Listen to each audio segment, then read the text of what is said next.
So everybody, what I want to do is talk to you about the message of the week. The message of the week goes like this: the harder you work at something, the harder it is to surrender. And we just had New Year's, and what do people do around New Year's? Resolutions. So they make New Year's resolutions. I don't want to discount the benefit of setting goals for yourself, but New Year's resolution is rather cliché. A lot of people do them because they're trendy. Some people put a lot of thought to them. Oftentimes people are just, you're with friends on New Year's and someone says, hey, did you do a resolution? No, did you? Well, no, let's do one together. Okay, what will it be? Let's be friends forever. Oh, okay, yay! So what I really want to try to do is encourage you to not just be someone who sets goals once a year at New Year's, but to try to develop the habit of setting short-term and long-term goals for yourself. Now, this is very similar to what we do in the martial arts with our belt system. The reason why you have multiple colored belts is so you can set short-term goals that lead to an overall long-term goal. The big thing to try to keep in mind with the concept of the harder you work at something, the harder it is to surrender, and the reason why a lot of New Year's resolutions don't work out is that the key ingredient is commitment. And what makes a commitment work? Your accountability. Now, statistics have shown that about 50% of all New Year's resolutions fail within the first 30 days. That means from January 1st to February 1st, 50% of the people who made a New Year's resolution are going to abandon it. Now, check this out. After 90 days, they say that 95% of people who made New Year's resolutions have abandoned them. 95%, so almost everybody. Now, a lot of people might explain or from their perspective, rationalize this in the following. I don't have enough time, something came up, other thing took priority, whatever. Now, if your New Year's resolution is just something small, like, my resolution is to watch Dancing with the Stars more often, okay, not that big a deal. But if your New Year's resolution has to do like most adults with their health, or with most kids, maybe it's getting better grades, or fixing or correcting some habit that helps to improve the quality of your life. When we're talking about lifestyle improvement, if almost 100% of all people are excusing away the reason why they can't improve their quality of life because of being too busy or this and that, they're not growing, they're not improving, they're stagnant. They've plateaued in a bad way. See, there's good plateaus and there's bad plateaus. A plateau can be like a goal. You work towards it and now you're here and you want to jump off to something else. Or you can just get there and stay forever. Or you can start to slide the other way. There's a lot of possibilities. What we want to do is develop the habit of not just being a goal setter, but a goal getter. So when you think about your New Year's resolution, I got a few tips for you. Number one, you should write it down. Writing it down has a lot of power. Aside from just writing it down, you should post it somewhere where you can see it. That way you're reminded on a daily basis. Now, something else that goes along with that, and with the concept of accountability, use the buddy system. The buddy system is not like when you are at the movies and you go with your sibling to the restroom. The buddy system means you tell someone what your resolution is. That way, every time you see them, they might come up to you and ask you about it. So if your New Year's resolution, let's say, is to get better grades in school, right? Or to exercise more. You tell it to somebody who you trust, maybe a family member or a very close friend. And then the next time you see them, they say, hey, are you doing your homework? And you're not. So you go, well, not really. And then they might say, well, I thought your resolution was to get a 4.0. Why aren't you doing your homework?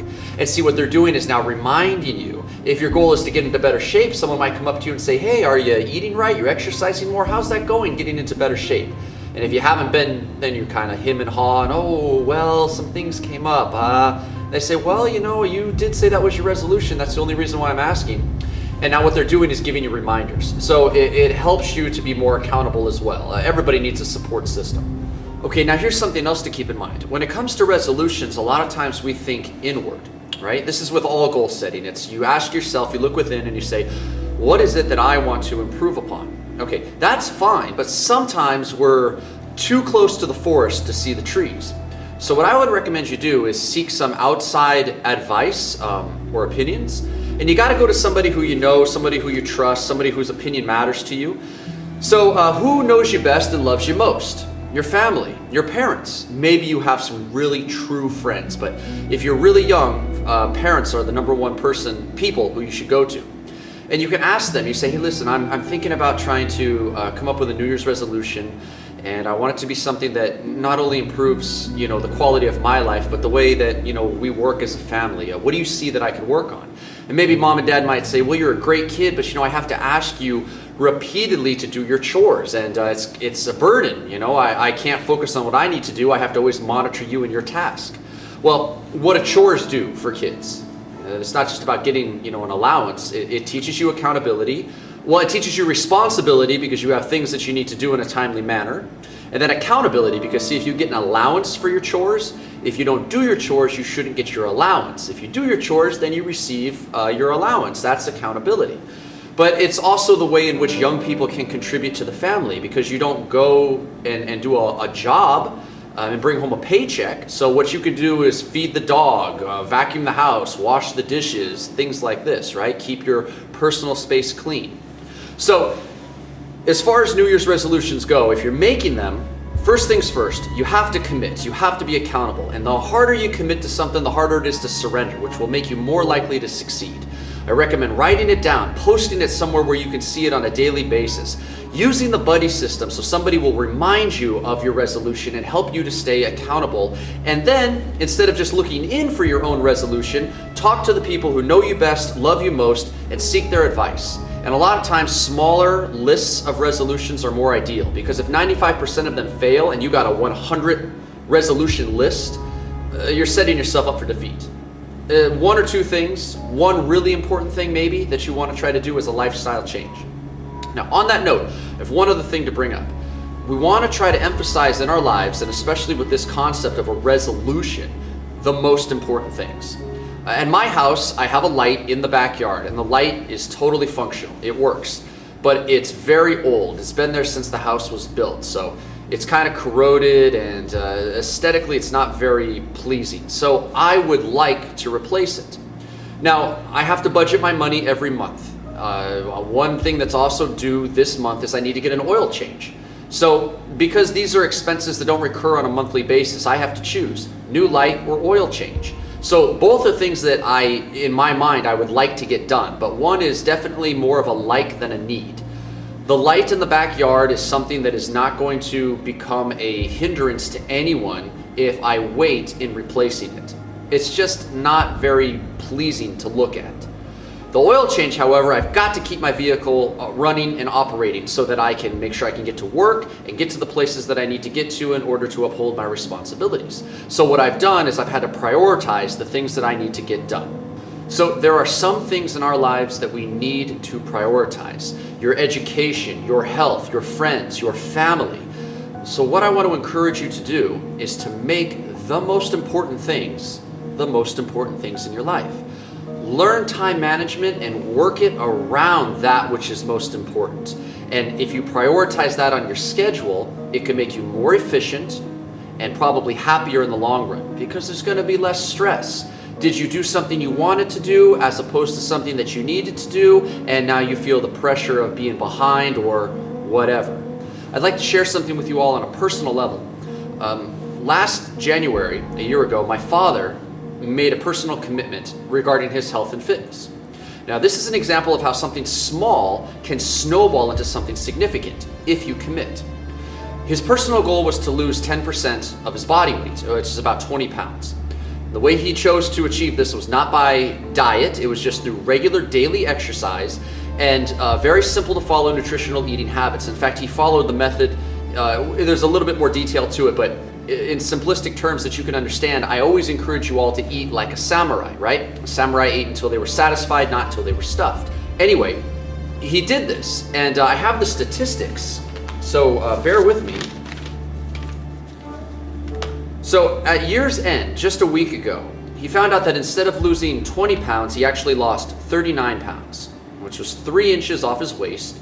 His blood pressure came down significantly. His body fat went from 24.7% to 19.1%, and his muscle mass increased by 9%. Again, he didn't diet, he just followed the same nutritional habits that we try to advise you in, and he committed to doing this on a regular basis.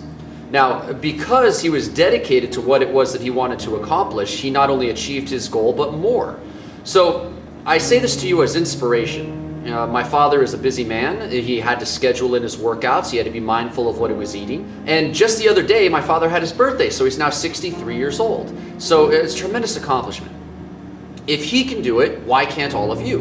In fact, why can't you go after all kinds of success? Now, here's the point that I really want to try to make to you. They say again, 95% of all New Year's resolutions fail. And a lot of it is just the lack of follow through, right? Good intentions, lack of follow through. All of you have been on a long journey in the martial arts. You've had to commit, you've had to stick with this for an extended period of time. Some of you have been with me for 5 years, some of you have been with me for longer. If you can commit to this, and you've been able to go short-term goals through the colored belts, long-term goals now to black belt, and you're continuing to work on constant and never-ending improvement, moving through your black belt ranks, setting new goals, breaking through new barriers, overcoming challenges, maybe, just maybe, you are a part of that 5%.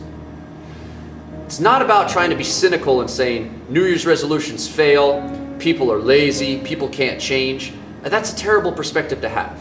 It's important for you to know that it is a challenge so that you're prepared for it, but the challenges are there so that you can rise to them. So if you have the desire and you're willing to give the effort, and above all, when it gets hard, you're willing to stay the course and persevere, why can't you go after all of the great gifts that life has for you? Why can't you take some of your dreams and instead of just dreaming about them, you can make them a reality? Don't just be a goal setter, be a goal getter. That's my encouragement to you. I believe in you. You have to believe in yourself. And if you do, you might find success. You might blow your expectations away and find stuff beyond your wildest dreams. Why not? The only thing stopping you is you. And there's nothing worse than wasted potential. So in order to accomplish this, go home today, do a personal inventory. Personal inventory. Look within and make sure you're making the most important things in your life, the most important things in your schedule and in your heart. Does that make sense to everybody? Yes, sir. Okay, good job. Thanks for listening.